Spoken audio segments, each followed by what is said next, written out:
Shabbat Shalom dans le Seigneur, c'est votre frère Michel Abraham. Je viens vous faire un court short qui annonce une exhortation que je vous conseille d'écouter, qui est très importante dans les temps que nous sommes, car l'ennemi passe par des chaînes chrétiennes que lui est en train de créer par l'intelligence artificielle, par des assemblées dans ce monde qui sont tenues par la franc-maçonnerie et qui font partie de grandes institutions catholiques, évangéliques, protestantes, tout ce que vous voulez, pour en fait faire de nous des vierges folles endormies. Veillez et priez, celui qui persévérera jusqu'au bout ne perdra pas sa récompense. Et celui qui doit nous instruire, c'est la parole du Seigneur par son Saint-Esprit et la parole qu'il nous a donnée comme une nourriture, illuminée par le Saint-Esprit. Encore un frère m'envoie toutes ces choses. Dieu m'a parlé. Voilà comment il va enlever les gens. À quelle heure il revient. Tout, tatati, tatata. Ils ont tous les mêmes logos, des logos créés par l'intelligence artificielle, très colorés, qui se ressemblent.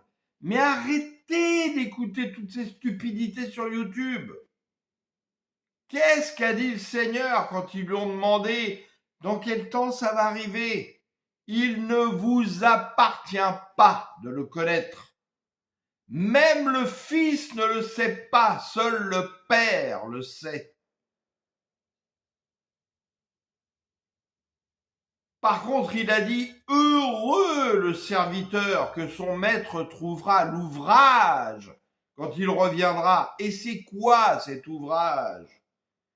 Témoigner de lui fidèlement en esprit et en vérité, pas égaré, pas trompé, exhorter, fortifier, reprendre, corriger, pour bâtir des gens solidement ancrés sur le Christ, pas des bébés spirituels qui en sont au rudiment de l'esprit.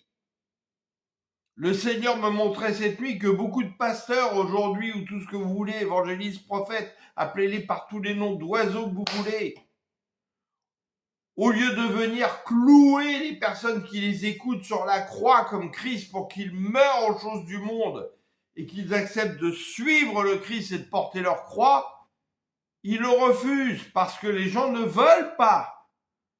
Et s'ils commencent à mettre un clou dans une prêche, on va pas l'enfoncer trop, résultat, il retombe de la croix.